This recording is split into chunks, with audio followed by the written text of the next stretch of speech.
Welcome to Bad Table Talk. I'm your host, Oliver Niehaus, and this is where we break down all of the current news and talk about everything you aren't supposed to talk about at the dinner table. That being politics, religion, money, and more. My goal with this series is to provide easy-to-listen, informative segments addressing the most pressing issues we face, and to start much-needed conversations as a result. As always, thanks go out to my friend Oscar Gregg for providing the music you hear, and you should all check out his single Acrobats, which will be linked in the podcast notes below. If you enjoy what you hear, please subscribe on Apple Podcasts and leave a rating and review, and feel free to also share your thoughts with me via email, which is linked below as well. So sit back and relax while I talk about how utterly f***ed we are as a country. I'm totally kidding. Sort of. All joking aside, regardless of where you stand politically, I hope everyone is motivated by what they hear to research more about these issues and feels ready to contribute to making our nation a better place for everyone. Thank you and please enjoy. What's going on, folks? I hope you are all doing well. Does the For the People Act have a chance of passing? I don't believe it has a chance of passing, largely because of people like Joe Manchin in the Senate. However, I do want to stress that the For the People Act is not the end-all be-all. It is not what we're looking for long term. It really just turns the DNC and the RNC into big super PACs, so giving them more power, which really isn't what we need. Of course, there are good voting protections in there, such as ensuring that there is equal access to voting and getting rid of some of these draconian voting measures that are being passed in states like Georgia and Texas. But overall, it's not what we need when it comes to real substantive campaign finance reform. It doesn't address people flooding campaigns with as much money as they want per Citizens United, which allows people to basically spend virtually unlimited amounts of money to influence political campaigns. So Callie, I apologize if I mispronounced that. Callie asks, what are the best sources to educate yourself on politics? This is a really good question, because I think with the amount of information we have a lot of information at our fingertips. The internet is revolutionary in that way, that we're able to get an answer like this. But the problem with that is with that comes correct information and very, very incorrect information. So not only is having that information very relevant, but also having the tools to sift through that information and figuring out what is credible, what is reliable, and what is completely nonsensical and ridiculous. That's very important as well. So I would say when you want to get really good, I'd say news and not opinion commentary, you have to look for or know what you're looking for, if that makes sense. Don't try to get facts from opinionated sources, and don't try to get opinions from fact sources, if that makes sense. A really good example of this, and I think Associated Press and Reuters are very, very good at giving you the fact-based information, the things that you need to know about them, without throwing in the political partisan spin, such as things like CNN, Fox News, and all of the major cable news sources do. That's not necessarily bad, but I'm not going to go to the Rachel Maddow show to get my facts. Nothing against Rachel Maddow. I think she does a great show. And I agree with a lot of what she says. But if I want to get the straight facts of it, I'd rather get the straight facts from something like Reuters, something like AP, straight facts, and then I can come up with my own opinion. And if I want to look at opinion commentary, I absolutely can. But I'm not looking at that to get my direct source of information. I'd say a great way to do it as well, if you just want updates on news, I'd say that you can look for things like any sort of news app. I think I have the news app on my iPhone, and I'm able to get notifications from that. I find that to be very nice to just get the quick information. I also like, and this is something that's interesting, and you guys may find interesting if you want to try it out, is when you go into the news app, and you set notifications for major news publications such as Washington Post, New York Times, NPR, Fox News, Wall Street Journal. What you're able to see is you're able to see if like a major story hits, such as an infrastructure deal or something is passed through Congress. You see all of the news sources reporting on it. And they all come in with different headlines, showcasing their different biases and agendas, which is interesting. So I'd say if you guys want to check that out, that's cool. Largely, and I've said this before, corporate media largely has the same goal. In general, our politics is set up for us to view each other as the enemy. Liberals versus conservatives, Democrats versus Republicans, when that's not the actual conflict we have right now. It's all of us against the wealthy corporations and elite that are lobbying our politicians to ensure that we don't get something like universal health care, that something having a 20% approval rating has the same likelihood of passing Congress as something with a 60% approval rating. That is the true enemy here. And what they do is they pit us against each other so that we're spending all our time fighting each other and not looking at what the actual problem is. And that's the fact that our politicians are bought off by corporations to ensure that we really actually don't have an effective democracy. What are the elites? I mean, wealthy corporations, things like Amazon, things like Google, things like Apple, any corporation, big oil, things like that, ExxonMobil, which donates tons of dollars, millions of dollars to the effect to every politician on both sides of the aisle. I've talked about many examples. A really good example would be the NRA. I'm not a huge fan of gun control. I'm also not a fan of the NRA whatsoever at all. They lobby Congress constantly to prevent something like universal background checks, which has 90% support among the public. Democrats and Republicans largely support it. Even Donald Trump supported it when he was in office. He said we need universal background checks. It's common sense gun reform. And then he met with the NRA and he folded because that's who they fund. Whoever pays the piper plays the tune. And that's the problem. So that's what I would say is really important, is realizing that. Because every time that you go after the Trump supporter on Twitter and say that he is the enemy of America and that thing, of course, it's the harmful rhetoric, it's bad, but they are also a victim of a misinformation campaign. It was designed. Their news is tailored to them. It happens on both sides. It's the big problem of the echo chamber, is there is a news source in this country that will tell you exactly what you want to hear and exactly what you currently think to reinforce your beliefs at all times. It's a thing. It has always happened, because that's how they make money. They make money by telling you what you want to hear, not actually challenging what you currently believe. So what happens is you end up thinking everyone around you thinks that way. That everyone thinks that, people coming across the southern border are a huge threat. Everyone thinks that somehow Donald Trump is the root cause of all issues in this country. It's on both sides. Absolutely. Americans are some of the most propagandized people. We look at countries like North Korea and we're like, oh my gosh, it is terrible what they're doing over there. Meanwhile, a majority of Americans don't know basic things about the American political system. Ask the average 40-year-old to, ask them how a bill goes through budget reconciliation. They don't know that. And that is a large testament to the failure of our education system and the way that our education system does not accurately teach people to be successful individuals, but rather be obedient employees to their employer. Largely, our school system was set up to make factory workers. So therefore, it's not teaching us to be well-rounded individuals. We're taught math, which is fine, and I think math is important, but largely we're taught it for the rules, the structure, that sort of thing. And very rarely do you really get to that application level. And you really have to get to the high levels of calculus and linear algebra and stuff like that to really try to integrate it into real life. And the basics are important, but a lot of it is busy work. And a lot of it is you do it because your teacher tells you to do it. And that's what's important. And we're going to set the priorities. The same way you walk into a job, your boss tells you this, this, this, and this. It doesn't really foster that creativity, which is very, very, very important. Do you think homeschooling is better? No, I don't. I do not trust the average parent to know the fundamentals. The education reform is very, very important. We need to focus on fixing our education system, because to leave it up to every single parent, do you really want the average suburban white mom who voted for Donald Trump and thinks critical race theory says that teaches white people to hate themselves and is trying to, exterminate white people? Of course not. That's not good. So we need to have a good modernized public education system that does focus on equity, that does focus on providing and meeting every child where they're at. We currently have a very much a one-size-fits-all education system in the way that it functions.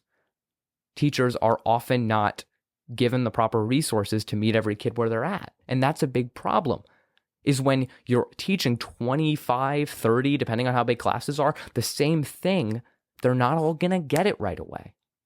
And we just don't have the resources, and teachers don't have the resources to cater to every student, especially in lower income communities, especially within communities of color, where education is directly funded by property taxes, which is automatically lower, and there are lower property taxes in lower income communities, obviously, which correlates, which leads to lower education budgets and less access to resources.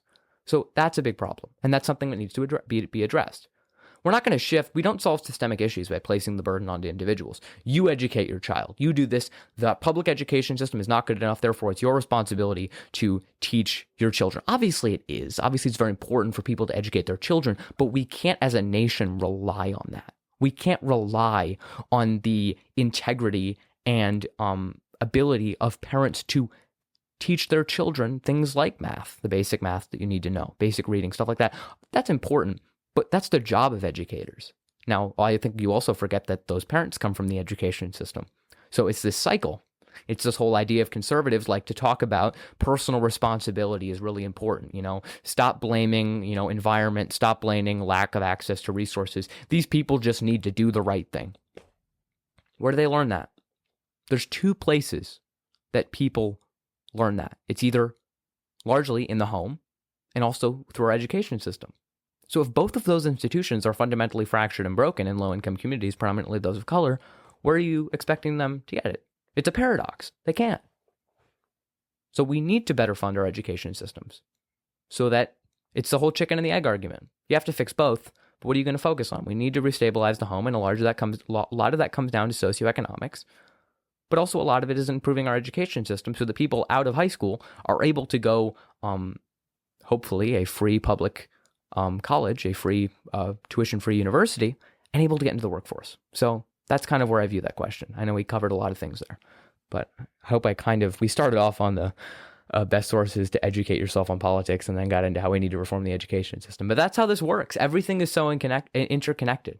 You really can't isolate one issue. When people try to talk about this, you just realize how integrally connected education is with being able to have your basic needs met. Because if you're not able to put food on the table, if you're constantly hungry, you're not going to be able to focus on your math test. It's just, everything is so interconnected. Sure, this is a really good question. So no one personally close to me really is anti-vaccine or has not been vaccinated or is holding out. I know some people that are, just in virtue of being in a community and knowing that that is going to be a somewhat of a portion. I don't really choose to surround myself with those people because largely, one, my own health, my own safety. But if someone's not going to get vaccinated, that is very often, if not certainly, indicative of other choices they make regarding their own health and safety, as well as the health and safety of others and how they prioritize that. So yeah, I really wouldn't want to be around them. If they're not getting vaccinated, it either comes from ignorance or lack of care for others. And neither of those are traits I really want or seek out in people around me. So not exactly. I don't know. I'm not close with anyone who's anti-vaccine. Our housekeeper at my mom's house was anti-vaccine. She refused to get the vaccine, and I told my mom we should let her go. I didn't think it was right. I didn't think that, especially with the surging Delta variant, that we should have an unvaccinated person in our house. She was wearing a mask, but I said, there are plenty of house cleaners. Let's not solicit our business and our money to someone who is not willing to take the basic steps to protect the health and safety of others around you. So, yeah. All good. Thank you for the question. Thoughts on climate change solution? Yeah, this is a pretty sad topic to talk about. And the reasoning is because the science says we're fucked. If I'm being honest, it does. If we don't reduce our carbon emissions by 50% within the next 12 years, we are going to start having massive leakage of carbon into the atmosphere that is currently frozen under large glacial structures, whether it be in our North Pole or our poles, our Arctic, as well as a very large portion that's frozen in Siberia. And that will largely screw us over. It will destroy the ozone layer and very much make life incredibly difficult, if not impossible. Look, it is an emergency. It is an emergency of proportions that people really don't understand, and something that requires bold action. And I don't have a solution. I mean, I have the solution. I know the solution. Implement a Green New Deal and focus on that, and focus on making renewable energy actually, instead of reacting to climate change, pushing forward, making progressive, bold change that actually leads us into the future and leads us into the 21st century. Yeah. Methane, and I forgot about methane. Methane and carbon dioxide, both, which are causing a lot of problems. So it's unfortunate. It is very, very, very sad to think about. Will climate change kill us? I can't say for certain in our lifetime. If we continue down the path, the likelihood of there being many, many generations after us greatly decreases. But I wish I had some, way to immediately let people know the severity of climate change and how literally it's right now the most existential threat we face. But people are set. Science has become optional. Those things have just are not seen to be a necessity and not seen to be obvious, and things that we agree upon regardless of political and politics and partisan divide. Like this is why I hate the word politics. I've talked about it before. These really aren't political issues. I don't have an agenda. This is like, I'm not pushing this because I want to further my own goals. My only goals are to improve everyone's life, create the maximum amount of prosperity for everyone. Like, I don't want universal healthcare because it would benefit Democrats. I'm not a Democrat. I want universal healthcare because it would benefit everyone, red, blue, everything in between. I don't care about climate change because I might die. I don't care about climate change because it affects people I like and agree with. It affects everyone. Like, all of these issues, regardless of what they are, and even if you would consider them to be a more left-wing policy, I care about them because they are overwhelmingly beneficial to everyone. Republicans and conservatives would benefit from universal health care. Wow. They would benefit from improving our infrastructure and improving our energy with a Green New Deal that would propel us into the 21st century and not reacting to the failures of the fossil fuel industry, which are inevitable. That's what people don't understand. Like, this is, and a large part of this, and I've talked about this before, so I don't want it to become redundant, is a large reason, and this is a valid reason why a lot of people are hesitant against moving our infrastructure largely, and moving our energy infrastructure in particular, is because their job is essential to their survival. In our capitalist system that we live in, your job is how you survive. If you lose your job for many, it's a death sentence. You don't put food on the table. The benefits we have for a lot of people are not adequate whatsoever at all. You will literally die. Therefore, their job is sacrosanct, and I get it. How are we supposed to convince the coal worker, the coal miner, the oil driller from Pennsylvania that we're going to uproot his entire job to pursue a Green New Deal when he's worried about where his next meal is going to come from, or whether he'll be able to pay rent or something at the end of the month? That's the issue. So his concerns are very valid and indicative of a larger trend, which is that capitalism relies on workers needing to work to survive to operate, and also working at very, very low wages because of it. So largely, if we were to cover those basic benefits, if you have the basic necessities you need to survive, healthcare, housing, food, water, a place to live, things like that, obviously, that would ease the burden of people who are so hell-bent on sustaining these coal and these oil jobs. Like, the Green New Deal will be incredibly beneficial to our country because it would literally, we can bring these people with us. Instead of mining for coal, which is incredibly terrible for your health and your lungs and your body, you could be working on building solar panels and building green energy projects and sustaining our forests. Working on that sort of thing. There's the Civilian Conservation Corps that FDR made during the New Deal. We could create something like the Climate Conservation Corps. There is so much availability for innovation here and actually propelling us while saving our planet. So it's unfortunate that the reason, and it's valid, a lot of reason why people are not don't want to do that is because it threatens their current job. And currently they have security in whatever job they have, regardless of its long-term security. Well, Jess, you do bring up a good point that there are endless careers. There are so many, obviously, because it's all renewable. That's the whole point, is that they are renewable in general. The problem is that our current system requires you to have a job in order to survive. So therefore, if you lose your job, you lose your livelihood, you lose your ability to provide for your family and even possibly your life. So it's not reasonable to expect people to be so open to us making their job obsolete right now by getting rid of coal, getting rid of that, when they don't know that their job is secure. A jobs guarantee program is great. Guarantee people a job. Do something like the Climate Conservation Corps. It would be a great thing. Especially right now when we're trying to come out of a recession, when we don't even know if we'll be able to make it out because of this Delta variant very soon. Use the power of the federal government to create good-paying jobs for people who would otherwise be at home collecting unemployment checks. Stop paying people to sit at home with unemployment checks. This is what Republicans keep talking about. They're like, we're paying people to stay home. They should go to work. It's like, okay, let's pay them to go to work in the form of, building and repairing our infrastructure. I mean, our infrastructure is awful. This is not a debatable point. Literally, our infrastructure is crumbling. We have a D+ rating from our own Army Corps of Engineers. We need to fix that.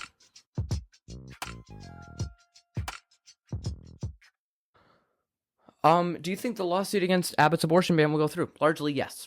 And the reasoning is because what was the good point about this? I can't remember it now. It was a whole thing. It was churches and liquor. Now I remember the story. The reason I think that the lawsuit for the abortion ban will go through is it's based on precedent, basically Supreme Court precedent already, that said it was unconstitutional for churches to revoke liquor licenses. This is really interesting. Back in, I don't remember the exact time, so you can really look into this. There's a good segment on Rachel Maddow. I did see this, and I did think it was interesting. It's basically that churches had the right to revoke liquor licenses from businesses within their area if they wanted to.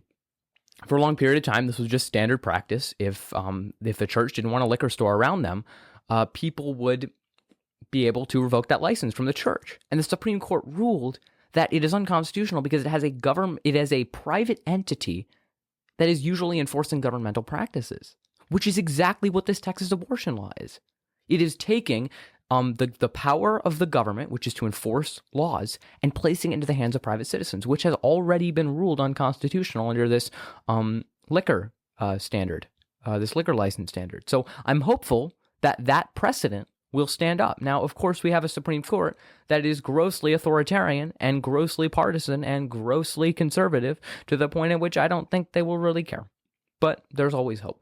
There is legal precedence for the unconstitutionality. Beside the fact that it's blatantly in violation of Roe v. Wade, being that no restrictions can be placed in the first trimester, which this clearly does. So there's that. What are you most passionate about discussing? Thank you for the question, Sophia. I would say, I don't know if I have a specific issue. There are obviously ones that I find personally philosophically fascinating, and one of those is abortion. The main one is abortion. I really think that's a fascinating philosophical issue when you think about it. Neither the pro-choice or pro-life side actually has a solid grasp around the ethical questions that need to be asked when it comes to abortion and the justifications, all of which I address in the document in my bio called The Case for Legal Abortion, which I highly recommend you guys check out. But yeah, no, I find that fascinating just to think about and talk about and hear justifications and rationale and constantly want to learn more about that. So I'd say that's the one issue that I just enjoy for its philosophical nature. I think it's very interesting. When it comes to just general issues to talk about, I think asking people why they believe what they believe is really important. Ask more questions, make less statements, particularly what questions. The people are less likely to be put on the defensive if you ask them a what question, instead of asking, why would you think that way? Say, okay, what led you to that conclusion? It eases the tension. It eases the people's ability, or it eases people's emotional response, which makes them less likely to have that. So have a genuine conversation and open up to you, which is really what you would want. So, yep, absolutely. There was a really interesting thing. So I'm currently interning for a candidate. His name is Peter Picarski for the United States Senate race. He is currently running for the Senate. And what was really interesting, and this is actually one of his contenders said on the race. I don't think what he's saying is really suited for a Senate race, more of an educational or an educator role, which is what he does. But largely, as I've talked about, I don't believe the role of a senator is to, educate Republicans. It's to fight for legislation. But I do think that he did bring up a really good point when it comes to having conversations with conservatives and people who differ. And it was specifically on the issue of universal health care. He brought up the example. His name is Adam Murphy, if you want to check him out. He brought up this one example that I thought was fascinating. And it was so simple, but it wasn't something I really thought about before. And it was basically this. He said, and he gave this example. He said, so my uncle, he said, or uncle, brother, whatever, one of his family members turned 65. And his family member, for reference, was a staunch Republican, general conservative and stuff like that. And he said, and his uncle was very much against expanding healthcare access. for a long period of time. But once he turned 65, he was able to get on Medicare, and he had carpal tunnel in his wrist and had problems with his knees. So he got the carpal tunnel and treated in his wrist, and he got both his knees replaced. And he said, "This is amazing. It didn't cost me a cent, and it was incredible." Now, you or I and people who are watching right now, and even Adam himself, was inclined to ask the question, now, wouldn't you want that for everyone? Because that's how we think. But that's not how conservatives think. They largely think individualistically and think about themselves. So the question he asked instead, after careful consideration, was, wouldn't you have wanted this 10 years ago, 15 years ago, to not have to suffer through all of this just to get on Medicare? And that made his family member think. So when you frame the discussion that way, you're more likely to connect with someone. You have to understand how people think in order to, persuade them, get into their head and understand why they think. As flawed as it is, that's how they think. And if you don't make an effort to understand, you're never going to be able to persuade.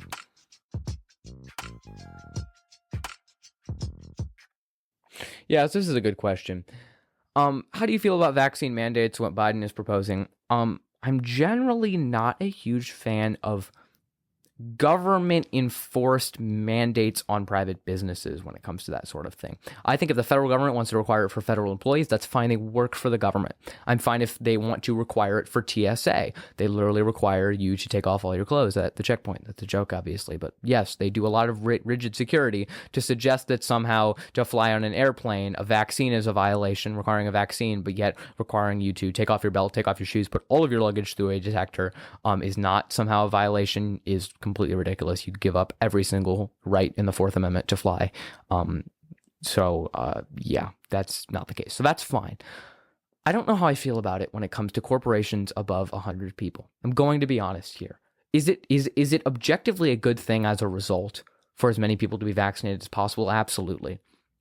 But I'm not a huge fan of mandating corporations or businesses with over 100 people be forced to have their employees vaccinated. I think it's fine to withhold tax breaks, withhold this, withhold that, but mandating it in order for them to operate as a business, have their employees vaccinated, I don't know. I can't fully say that I'm 100% behind that. But if you're unvaccinated, no, I don't want to see you taking up hospital beds from people who are vaccinated and or have other issues. But yeah, I'm not a fan of that entirely. I think that vaccine mandates, it depends what you mean by a mandate. I don't believe anyone should be, arrested or, punished by the government for that. But yeah, it's complicated. At this point, I'm very tempted to throw my principles out the window and say, fuck it, force everyone to get vaccinated so we can get out of this shit. But yet again, that's also political suicide, because this is already going to go over very poorly. This is a politically idiotic move, in my opinion. A majority of businesses are not going to comply. Like they're just not. They didn't comply with masks. You think they're going to comply with vaccines? And it's so hard to enforce a vaccination, to enforce proof of vaccination, because you have to... the only proof is a card unless you register that with the state, but then it's rough. Like it's just because there already have been people who've been busted selling fake cards. However, what might save us from that is that anti-vax people are so proud that they're not vaccinated that they like to make that well known. So faking that might be a little bit difficult if they have rants on their social media saying that they're going to be microchipped and you're going to die from leukemia in like 2 years. But I don't think that it's really hard. This is in no way an easy issue to figure out how to solve. It's a pandemic. Where do individual personal liberties and public safety coincide? And there obviously has to be a healthy balance of both. A lot of things, masks, things like that, vaccines for a lot of things. If private businesses want to mandate it, that's cool. That's fine. But I do think this is a little bit too far when it comes to them saying you have to be vaccinated in order to operate as a business of over 100 people. Make their life a living hell. I'm fine with that. Yeah.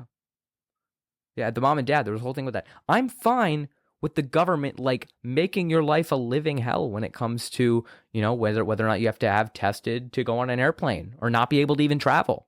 Like, what is it, 41%, I think it was, from a poll, said that they would, of anti-vax individuals, people who are not getting the vaccine, said they would get vaccinated if it was mandatory to travel. There are ways to make this incentivized without, you can't work if you don't get vaccinated. So, I don't know. I have some reservations with that, but yeah. Oh, it's ridiculous because they have no consistency. It was so, oh my gosh, it was infuriating. It was infuriating. I saw a tweet from Abbott that was like, I will always protect the Texans' right to choose whether or not they get a vaccine. It's like, keep the same energy, dude. Apparently forcing people to stick a needle in their arm, which, by the way, I'm not a fan of when it comes to like forcing, like literally forcing them to do that. But apparently forcing a woman to be pregnant against their will is like too much. It's rooted in misogyny. It's rooted in hating women. It's that simple. Controlling women. They view women as incubators. They do. They view women as child bearers and homemakers and nothing more, and they're doing everything in their power to make that a possibility. Oh, if you have sex one time, well, now I guess you're going to be pregnant and be a mother. And we're not going to help you with adoption either. So, yep. Some people are just annoyingly vocal. This is fair. I feel like I'm half attacked here. No, I'm kidding. That's kind of my thing. But I do understand what you mean. There are certain people who I've had to literally unfollow on social media. People go to my school and stuff like that because of their consistent, ridiculous, outlandish behavior, whether it is downplaying the effectiveness of masks or vaccines, or saying that, COVID is not a problem. It kind of is. It's killed millions of people worldwide and over 600,000 in the United States, but I digress. Privilege is a powerful thing. But yeah, absolutely. I would say you can just unfollow them or block them. There is no shame in blocking people who you just don't want to deal with their shit. There's not. You have no obligation. You have no expectation of following every person on social media. And if you don't want to interact with them, that includes me, by the way. Like, if you really hate the sound of my voice, which I understand, I can be annoying, I can talk too much, I'm quite verbose sometimes. Fine. You have every right and ability, and I would recommend, if it's best for you, to unfollow whoever it is who's given you trouble. You have the ultimate power over your own mental health. When it comes to the decisions that you make, not over your mental health in general, but the decisions that you make. And if someone is not conducive to your mental health, get rid of them. Get them off, especially if they're just on social media. There's no reason to have someone stress you out over stuff like that. This is a really good question from Aaron, I believe. To what extent do you hold individuals accountable for not getting vaccinated versus those in power consistently spreading in misinformation and disinformation? Well, actions have consequences regardless of where the source came from. If someone tells you that you should go out and murder a group of people and you do it, obviously the person who told you that is responsible, but you are also responsible. Obviously, that's a little bit of an extreme example or analogy, but it's the same here. Obviously, the big spreaders of misinformation, disinformation, like Fox News and the right-wing pundits that are consistently saying things like vaccines are not effective, you don't need to get a vaccine, this is draconian measures by the government to make, and people have turned this into a freedom issue, they are at fault. But the problem with that is that the people are also responsible. Of course, you are responsible for the information that you hear. You are not responsible for the environment always around you and how you were raised, but you are responsible for how you respond to that and how you grow and how you change and evolve as a human being. So, under that lens and under that guise, it's important to acknowledge that, of course, there are going to be consequences. If you don't get vaccinated, you cannot do certain things for the health and safety of everyone. It's fine, it's logical, and it makes sense. That's a fine punishment. It's not even, wait a second. That's the wrong word. It's not even a punishment. It is a natural consequence for your action. It sucks. In a lot of ways, I do think that these people are victims and are puppets that are being pulled by their corporate overlords to push these BS culture war issues, like the politicization of masks and vaccines, like this whole outcry over critical race theory. All of these are just culture war bullshit, so that they can obfuscate the fact that they don't have meaningful policy to actually run on. They don't. The Republican Party has not had meaningful policy, I would say, since they were not the Republican Party. Like since the parties evolved, the Republican Party, the modern day Republican Party, has never had any substantive issues. It's all about appealing to fear. The brown person is coming to take your shit. It's that's the whole thing. It's to appeal to people's tribal instincts. All it is. It's very true. If you literally look up psychological studies, you can see that people who have more conservative opinions and views, their fear, like, I don't know if receptor is the right word, but their attentiveness to fear and how they respond to fear is higher. So you compare, comparing the vaccine to the Holocaust. It's ridiculous. It's BS. It's terrible. They know it's terrible. They know it's awful. I don't know if they know it's awful. They know it's wrong. They know what they're doing is intellectually dishonest, but they don't care because it keeps their people, wrangled in. The only reason that they are probably changing their tune now is that they are realizing that despite their claims in the past, dead people in fact can't vote. So if you're killing off your constituency, that's not a great way to continue winning elections and, public opinion. So that's probably the only reason they're changing their tune, is because they're realizing the mass casualty of unvaccinated individuals who are dying of COVID from this. So, yep. Look, as Biden said, which was pretty funny, Fox News has a vaccine mandate for their employees. They do. Every single mainstream talk show host, such as Ben Shapiro, such as Tucker Carlson, Laura Ingraham, all of these people, they are vaccinated. Sean Hannity, they are all vaccinated. All of them are. So when they preach to you this BS or try to sow the seeds of doubt, just know that they have taken that. This experimental drug that they call it, they were first in line to get it. They're trying to protect themselves while spreading all the misinformation to you.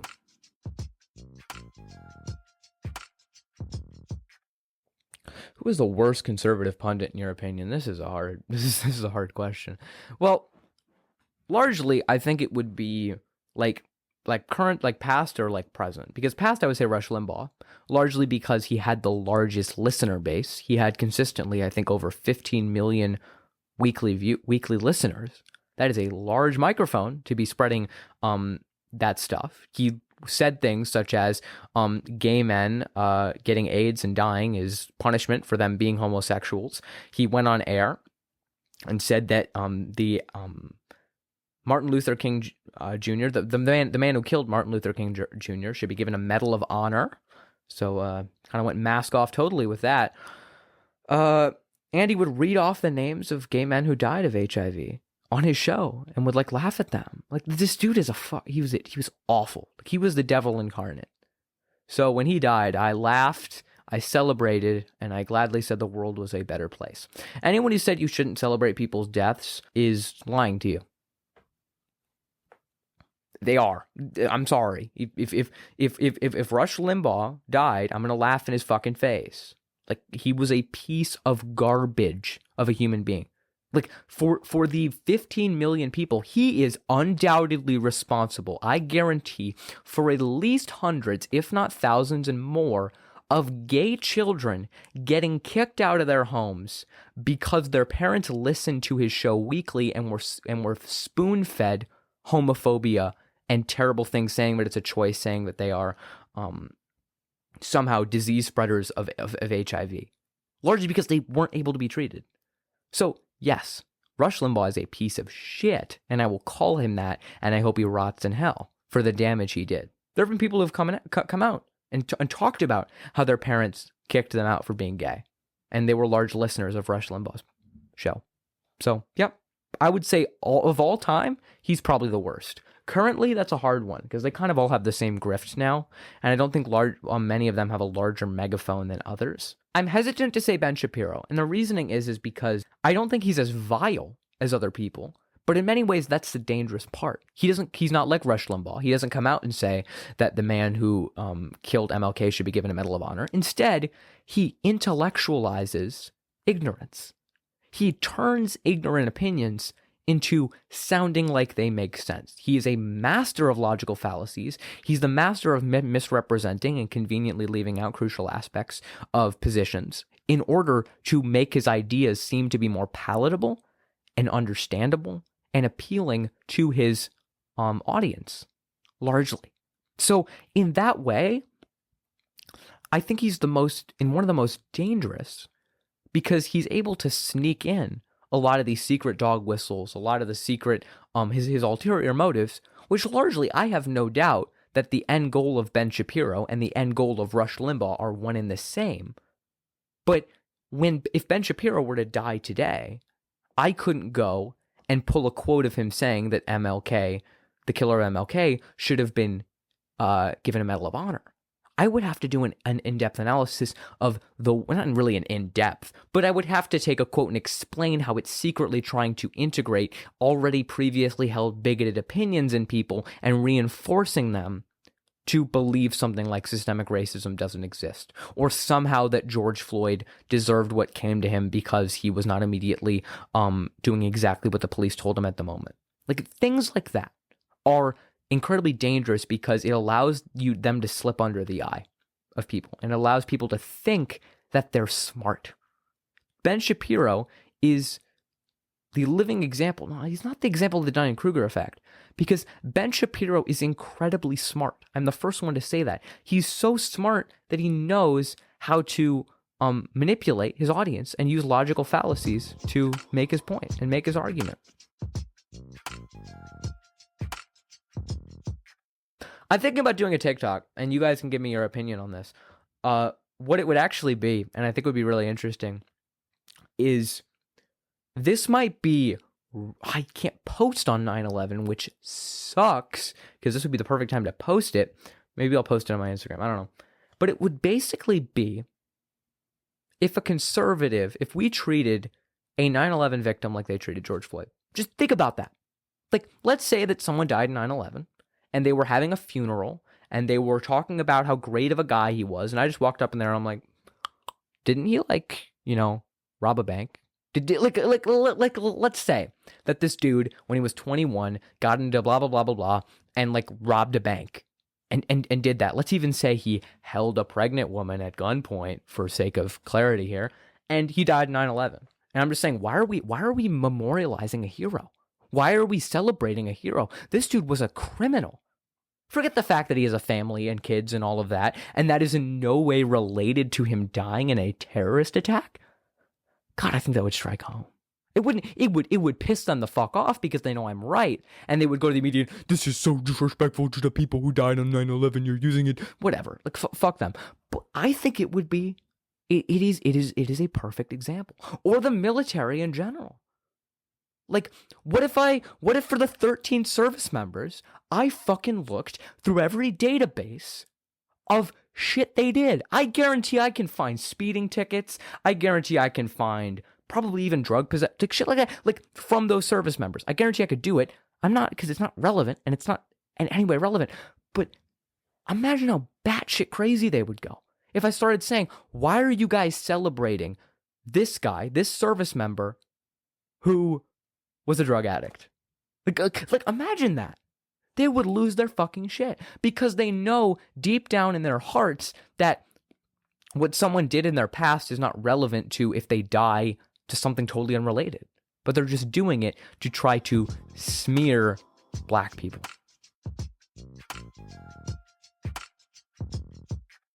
Do you think religion is inherently harmful? Organized religion? Absolutely. I've talked about it before. Yeah. I'm thinking about making a TikTok about this yet again. I don't want to, I don't know. I have to be careful, because I think a lot of the things, I don't want people to take them the wrong way or read into them to the point at which they think I hate every single religious person. I don't. What I will say is organized religion, especially the Abrahamic religions, largely anything that declares it to be the absolute 100% correct beliefs, is very problematic. And the reasoning is because that can always be used to justify bigotry. So this is the biggest issue I have. And I've talked about this before. I do not believe, and it is not consistent with Christian doctrine, for you to be a true Christian and believe in the separation of church and state. It doesn't make sense. If you believe the Word of God is the objective truth, then why should we not have the 10 Commandments instead of the 10 First Amendments or 10 amendments to the Constitution Bill of Rights? Replace them with the 10 Commandments. If God's Word is the objective truth, why would you not want that to be written into law? If you know the objective truth, why would you not force that under other people? You would, naturally. It makes sense. I get it. If you truly believe, and you have been scammed by the largest brainwashing operation in human history, being organized religion, Christianity, etc., of course you would. It makes logical sense. If you think you're objectively correct, of course you're going to force your beliefs onto other people. And that's the danger of religion. It declares its beliefs to be infallible. We are objectively correct. This is the only one and only true God, is this one, despite the fact that there are many other religions who have many gods and stuff like that. So that's my issue with it. It will always be used to justify bigoted opinions. So my problem with that, largely, is with all followers of organized religion, even progressive Christians. And if you're a progressive Christian and you're currently watching, I'm not mad at you. I don't dislike you. I'm sure you have the most noble of intentions, and that's incredibly honorable, and I'm sure you do everything in your power to make members of the LGBTQ community, etc., feel validated. And that's awesome, and that's incredible. My issue is, why do you have to use an infallible doctrine or belief system to try to justify that, to include them? That's the issue. As a progressive Christian, you are still promoting Christianity. You are still legitimizing the beliefs of Christianity, which allows people to use those beliefs to harm people of the LGBTQ community. That's the issue. And if you want me to make a comparison, I look at progressive Christians in many ways, not directly, but a little bit like I do good cops. Sure, just because you're not actively harming people in the LGBTQ community, just like good police officers might not be directly brutalizing civilians, you are still legitimizing and upholding an institution that is used to oppress minorities and marginalized groups. So that's my issue. Someone that's a Christian I've called out, and that's great. That's awesome. But Christianity has primarily been used, because it is an infallible belief system, to justify people's bigotry. I would love for you to answer this question for me. If you truly believe the Word of God to be the objective truth, it is absolutely correct. That is what Christianity teaches. So I don't really know why you would consider yourself a Christian if you don't believe the Word of God to be objectively correct. Why should that not be in law? Why? Like, that doesn't make sense to me. Oh yeah, that's objectively correct, but it shouldn't be the rule of law. So yeah. And it doesn't make sense to me that an infallible belief system, or a seemingly infallible belief system, will always lead to bigotry. Religion is a way for a lot of people to fall on justifying their bigotry. Imagine living in an Islamic country. I have the same gripes I do with Christianity as I do with Islam. I just primarily talk about Christianity because it is the most prominent religion in the United States, and it is the one religion that is being used to justify people's beliefs and passing of laws in this country. Muslims in America are not trying to base our laws off of what the Quran says. There are literally politicians out there right now saying that the Bible and the Constitution should not be separate. So that's why I talk about it. Are you atheist or agnostic? So I've talked about this before, and I'll talk about it again. Gnosticism and theism are just two separate things. So I'm an agnostic atheist, as someone just mentioned in chat. Thank you. Gnosticism is knowledge. How much knowledge do you believe that you have, technically? I mean, kind of. So do you think that there is enough knowledge for you to be certain of God's existence? If you are, that's the certainty scale. So what I would say is there are two scales. There's the certainty scale, and then there's the belief system scale. I wish that there's some cool charts about this. I can't draw a picture with my fingers. But basically, there's the Gnosticism scale.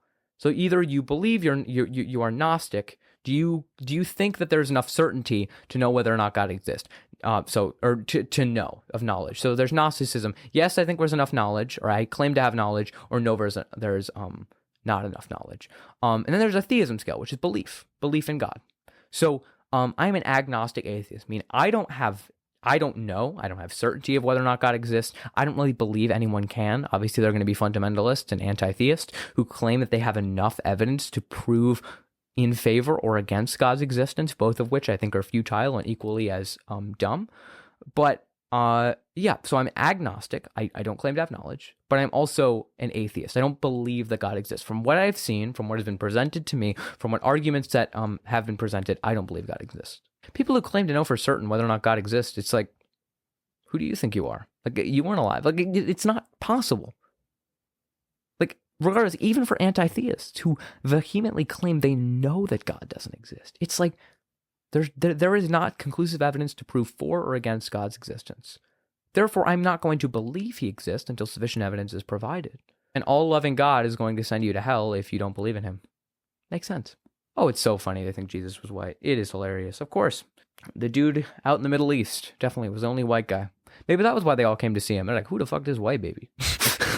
They're like, why is this white baby here? In the middle of all of this, they all came out to see him because he was white as snow. That'd be funny. I like to joke that Jesus is exactly the person that conservatives would hate. If Jesus were to try to immigrate to America, Republicans would try to have him deported. Middle Eastern Jew, brown skin, preaches that you should, help the poor, help the sick. Now they would hate him.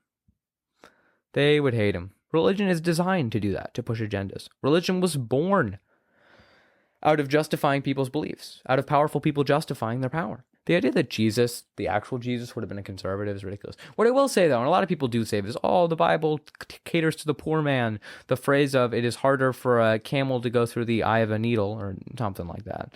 The pin of a needle, something like that. That it's harder for a camel to go through the pin of a needle, or the eye of a needle, than it is for a rich man to enter the kingdom of heaven. That's a phrase people are like, the Bible is in favor of poor people. I don't think so. I think the Bible was largely written to subdue the lower class, basically to instill obedience. If you are religious and you are devout and you obey the church, if you obey, which is largely comprised of wealthy people, if you are faithful and you're obedient, you will go to heaven. You will have a great afterlife. So forget the fact that you're being overexploited and you live in poverty and the people above you are taking all of your wealth. Don't worry about that, because in your next life, you will be happy. I happen to believe the next life does not exist. Therefore, they wasted their entire life being exploited out of the hope that eventually they would go to the afterlife, and they got just screwed over. Do you think that if Trump runs in 2024, he will automatically be the Republican nominee? That's a good question. I think so. I think largely if Trump runs, the Republicans are going to have to put him on the ticket. And largely because if they don't, Trump has too much of an ego to not run and endorse someone. So instead, he would just run third party and take 40% at least to the GOP vote, split the GOP vote, and give Democrats the 2024 election. So I don't think the GOP would ever do that. I do think it's very possible. I think right now that if Joe Biden and Donald Trump were to run again for an election, that Donald Trump would win. I believe it. I absolutely do. I think that the sentiment against Biden right now and his failure to follow through on key promises such as student loan relief and raising the minimum wage, as well as the public perception of him for the pullout in Afghanistan, regardless of whether or not it's totally his fault, would lead him to losing if it were to be today, which means that Joe Biden and the Democrats have a lot to do, including maintaining a congressional majority in Congress in the 2022 midterms, which is a tough task, especially considering all these GOP voter suppression bills, that it is hard. And I would not rule out a Trump, seriously winning. The GOP is already rewriting American history. All of the statements saying, it was just the January 6th was a peaceful protest. They were taking a tour of the Capitol. Of course, you just take a tour while, bashing in the heads of police officers and, walking around, jumping from the seats of the chambers in the Senate and the House, with zip ties to take members of Congress hostage. Of course, just a normal tour.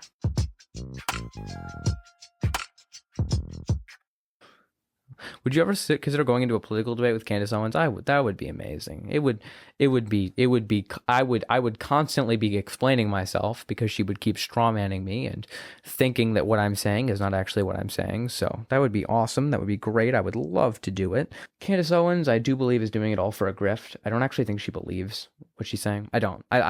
So I think Ben Shapiro half believes what he's saying. I think a little bit. I think deep down he knows he's full of shit and he's doing it for money. But Candace Owens, I think, completely knows that she's full of shit and is doing it for money. The outlandish shit she says is insane. Like, it's money. Money. You can make so much money as a black person in America catering to white racists. So much. There are so many white people who want you to validate their opinions. Candace Owens figured it out. You know who else figured it out was that conservative, I'm forgetting her name, was like half black conservative for a while. I think her name was Amala. She's with PragerU. I swear PragerU picks up every single person of color who is a conservative on TikTok and just makes them the face of their organization. But yeah, no, I absolutely, I think it's a grift. She said she used to be a Marxist. I don't buy it for a minute. I was going to make a video about this. I don't know how you lose class consciousness. I don't know how you learn about exploitation, believe in that workers are not getting the full value of their labor, and then immediately relinquish all of that and then start arguing about BS critical race theory and shit like that. You don't. She was the Amala. She was never she was never a Marxist. She was never. She says she's a Marxist. She was never a Marxist. Of course not. Yeah. Candace Owens is such a grifter. Of course, she used to run an anti-Trump blog before he won. Totally. She has said that the NAACP has been the most disastrous organization for black people, yet they helped her win a lawsuit against her school for racial discrimination. It is insane. You wouldn't be able to change a whole system if you're never president. Of course you can't change a whole system just as the president. You can instill ideas. You can use a bully pulpit to push your agenda, but no, you can't. A president can't have a lot of influence. They can. You make the office. You turn it into what it is for you. Obviously, you don't have ultimate power, as it should be, but absolutely. I think a left-wing populist could actually do a lot of good. Those Trump voters could be Bernie voters. I genuinely do think so. I genuinely do think that largely they have a lot of the same goals and ideas. This is the whole thing. There's all these videos of conservatives almost getting it. They're like, it's weird. It's kind of weird how, my employer's just getting richer and my wages haven't gone up. It's kind of weird how healthcare companies, or the vaccine is free, but my insulin isn't free. This is very, very, very curious that all this is happening. You know whose fault it is? Immigrants, Jews, and people of color. It's no, you were so close to realizing it was the rich people fucking you over, but instead they have conditioned you to blame it on those protected classes. They get so close. If just redirect it. Your anger towards immigrants should be towards corporations. Just focus it. The immigrants are not taking your jobs. It is the large corporations shipping your jobs overseas that are the enemy. It's shift it over. You're doing exactly what they want. They're pitting you against other people instead of them, who are the actual ones who are exploiting you. It's ridiculous. All right. Well, this has been a great segment. I got a lot of really good conversation here. I'm really looking forward to sifting through here and getting some of these good clips and posting them tomorrow. But thank you guys so much. I really appreciate you guys being on here and supporting me. And I hope that I'm able to get unbanned from TikTok soon. I sent them an email, so maybe they will get back to me and let me know what the hell is going on. But other than that, I hope you guys all have a great night, and I hope you guys take care, and I hope forward to seeing you soon on a live like this. And I thank you so much for staying here and listening. So take care and have a great night.